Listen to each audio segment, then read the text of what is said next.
தனிப்பட்ட சுய லாபத்திற்காக தற்போது வரை பணி செய்து வரும் 23 பேரையும் களங்கப்படுத்தி வரும் நபர் மீது நடவடிக்கை எடுக்க வேண்டும் என மாவட்ட ஆட்சியரிடம் புகார் மனு. திண்டுக்கல் மாநகராட்சியில் சுவிட்ச் பாரத் திட்டத்தின் அனிமேட்டர்ஸ் பரப்புரையாளர்களாக 24 பேர் கடந்த 8 வருடங்களாக பணி செய்து வருகின்றனர்.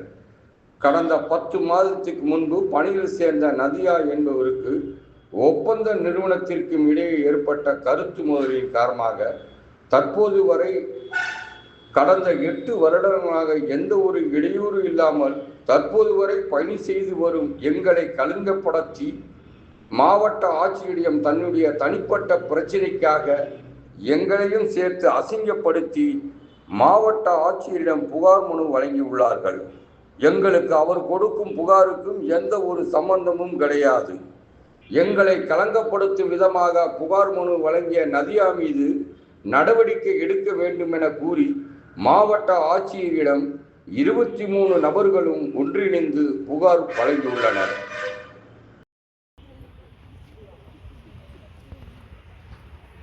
நாங்கள் திண்டுக்கல் மாநகராட்சியில் ஒப்பந்த ஊழியராக வேலை பார்க்குறோம். எங்களுக்கு சம்பளம் கம்மியாக இருக்குது அப்படின்னு சொல்லி ரொம்ப இத்தனை வருஷமாக கம்மியான சம்பளம் வாங்கிட்டு இருக்கோம். அந்த சம்பளம் எங்களுக்கு அதிகமாக வேணுன்றதுனால நாங்கள் கையெழுத்து போட்டு பெட்டிஷன் கொடுத்தோம்.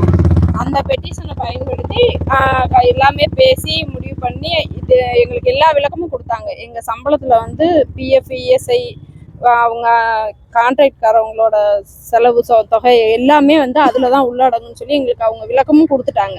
அந்த விளக்கம் கொடுத்தனால நாங்கள் எல்லாரும் அதுக்கு ஒத்துக்கிட்டு நாங்களும் சைன் பண்ணிட்டோம். எங்களுக்கு போதும், எங்களோட கோரிக்கை நிறைவேறிடுச்சுன்னு சொல்லி நாங்கள் சைன் பண்ணி கொடுத்துட்டோம். அதுக்கப்புறமும் மறுபடியும் பிரச்சனை பண்ணுறாங்க. நாங்கள் கையெழுத்து போட்டதை வச்சு பிரச்சனை பண்ணுறாங்க. இதில் எங்களுக்கும் அவங்களுக்கும் சம்மந்தம் கிடையாது. நாங்கள் எங்களோட கோரிக்கை என்னென்னா சம்பளம் கம்மியாக இருக்குன்னு நாங்கள் கேட்டோம். அதை அவங்க நிறைவேற்றி எங்களுக்கு சம்பளம் கொடுத்துட்டாங்க. எங்களோட கோரிக்கை நிறைவேறிடுச்சு. அதனால நாங்கள் வாபஸ் வாங்கிக்கிறோம்னு சொல்லி நாங்களும் எல்லாரும் கைப்பட தனித்தனியாக எழுதி கொடுத்துட்டோம். கொடுத்ததுக்கு அப்புறமும் அதை மிஸ்யூஸ் பண்ணுற மாதிரி பண்ணுறாங்க.